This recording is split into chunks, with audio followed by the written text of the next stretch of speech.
बात करते हैं महाराष्ट्र की देवेंद्र फडणवीस सरकार के मंत्रिमंडल विस्तार से जुड़ी हुई। अब ये विस्तार कब होगा, इसको लेकर पेच फंसा हुआ है। सियासी गलियारों में चर्चा है कि सरकार के मंत्रिमंडल का विस्तार अगले 3 से 4 दिनों में हो सकता है। इस बीच मुंबई में बीते दिन मुख्यमंत्री देवेंद्र फडणवीस, डिप्टी सीएम एकनाथ शिंदे और अजीत पवार के बीच बैठक हुई। इस बैठक में मंत्री पद के बंटवारे और पोर्टफोलियो पर चर्चा हुई है, लेकिन मामला अभी भी फंसा हुआ है। ऐसे में आज देवेंद्र फडणवीस दिल्ली पहुंचे हैं और केंद्रीय गृह मंत्री अमित शाह से मुलाकात कर सीटों के बंटवारे पर अंतिम मुहर भी लग सकती है। और सब कुछ ठीक रहा तो 14 या 15 दिसंबर तक मंत्रिमंडल का विस्तार भी हो सकता है।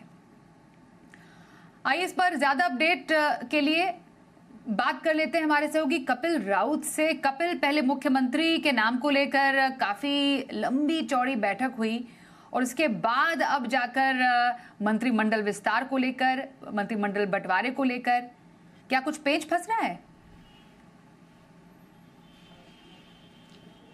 सही बात है कि पहले ये प्रश्न था कि मुख्यमंत्री कौन बनेगा। अभी मुख्यमंत्री हो गए हैं, उप मुख्यमंत्री बन गए हैं, लेकिन अभी पेच फंसा है कि मंत्रिमंडल विस्तार किस तरह से होगा, कौन से पोर्टफोलियो किसको मिलेगा। इस बात पे सबकी निगाहें लगी पड़ी है और इस बात पे अभी तक शिक्कामोर्तब नहीं हुआ है, इस बात पे अभी तक पूर्ण विराम नहीं लगा है।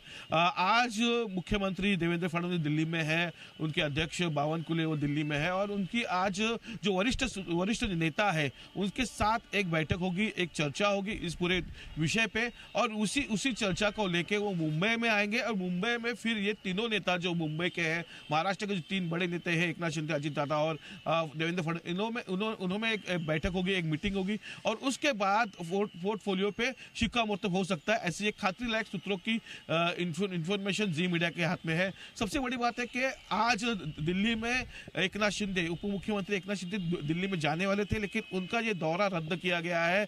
अचानक से ये दौरा रद्द हुआ है तो एक बहुत बड़े सवाल सामने आ रहे हैं कि अभी भी पेच फंसा हुआ है, अभी भी तीनों का एक मत नहीं हुआ है। इस सभी पोर्टफोलियो पे जो खाते वाटे बोलते हैं उस पोर्टफोलियो पे अभी भी तीनों का एक मत नहीं हुआ है। जबकि गृह मंत्री हो, महसूल हो या फिर बहुत बड़े ऐसे जो विभाग है उस विभाग पे अभी तक एक मत नहीं हुआ है। जैसे एक खबर आ रही है कि गृह मंत्री पे अड़े हुए हैं एकनाथ शिंदे और जिसके चलते अभी तक फैसला नहीं हो पा रहा है। तो ऐसे बहुत सारे पेच है, लेकिन अभी तक मंत्रिमंडल विस्तार हुआ नहीं है। 23 तारीख को रिजल्ट लगा था, उसके बाद 2-4 दिनों में मंत्रिमंडल विस्तार होकर सरकार स्थापन हो सकती है, ऐसे कहा जा रहा था, लेकिन ऐसा नहीं हुआ है। मुख्यमंत्री तय करने के में भी वक्त लगा है। अभी ये सब जो पोर्टफोलियो सेट करने के लिए भी वक्त जा रहा है। अभी भी कोई भी निर्णय पक्का नहीं हुआ है, अभी भी तीनों में एक मत नहीं। कपिल, आप कह रहे हैं कि कोई निर्णय पक्का नहीं हुआ है, अभी भी थोड़ा जो कंफ्यूजन है बरकरार है। पर ये बताइए, शिंदे किन किन मंत्रालयों पर अपना दावा पेश कर रहे हैं, इस पर क्या खबर आ रही है? सबसे बड़ी बात है कि एकनाथ शिंदे गृह मंत्रालय हो, नगर विकास मंत्री हो, यूडी है।